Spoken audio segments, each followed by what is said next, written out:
Welcome back to TrekSquad. Today we're taking milkweed floss and we're going to be turning it into a sleeping bag. Welcome back to another episode of Will It Create. Today we'll be making a sleeping bag and camping with it in the end in 3-degree weather. But first, let's see how it was made. When I read that milkweed floss is 6 times warmer than wool, I knew I wanted to make a winter sleeping bag from it. But the problem is that it takes hundreds if not thousands of milkweed pods to get enough fluff. But the good news is I had plenty of willing help to help me pick all these milkweed pods. The next problem was I had no idea how to remove thousands of seed from milkweed floss. I tried different suggestions like coins and milkweed floss in a paper bag and then shake it up. It didn't work great. The next idea was just to rub the seeds off with my fingers to remove it from the floss, but that was just taking forever, so we had to try something else. Until I came across the air compressor and kids puke bowl method, where you take your milkweed floss, put it in a bowl, put a screen on top of it, and blow air across it, and it stirs it up in there and knocks the seeds off. This by far was the fastest, but the floss would float everywhere and get in my nose, and the solution was to move it into a pop-up hunting ground blind and wear a good mask. If you enjoyed this video, you should check out the one where I make ink from walnut shells and use it in my printer.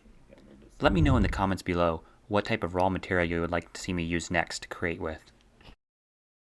I hope I got enough milkweed floss. I've got 4 medium-sized trash bags. We'll see if this is enough. Now, on to stuffing the sleeping bag. I went to the local thrift store and found 2 used sheets that will work to sandwich our milkweed floss.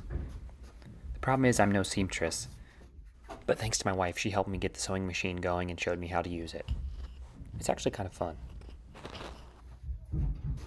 So I decided to break the sleeping bag up into quarters so that I wouldn't get milkweed fiber going everywhere, and then sew it in as I do each quarter and just spread it around and then bring the sheet back across the top.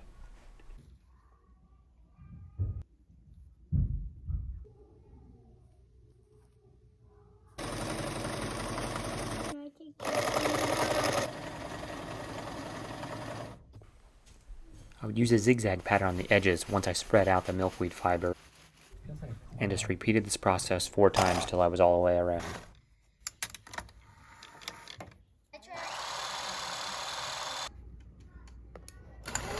Once I had the edges sewed up, I did lines across the middle and then turned the sleeping bag inside out.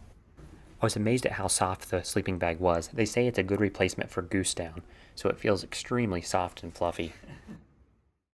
Okay, now it is time to test out our sleeping bag to see how it really will do. It's supposed to get down to 3 degrees tonight. Let's see if we can stay warm in the cold. I got my pad here, green pad, and then I got my sleeping bag here. We'll see how it does tonight. See how it does in the cold. Good night. My tent's a little bit smoky. My wood stove's not putting off much heat. It's putting off more smoke than heat right now. I think I'm just gonna let it die out because it's just putting out too much smoke. I'll let you know how I do here. Well, it's 1 o'clock in the morning.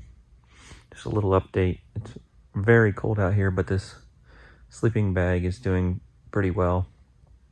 I can feel it in my toes just a little bit. In my head where it sticks out, it gets a little cold sometimes, but I think I'm gonna go inside and finish out the night inside, but I'm really impressed with how this sleeping bag's holding up in 3 degrees. So overall, I would say the sleeping bag is a success. It was very comfortable, it was soft, it kept me warm at night. I want to take it out camping later this week with my boys. We got a tent set up, got a bunch of sleeping bags, and we can share them all. Thanks for watching TrekSquad, and we'll see you in the next one.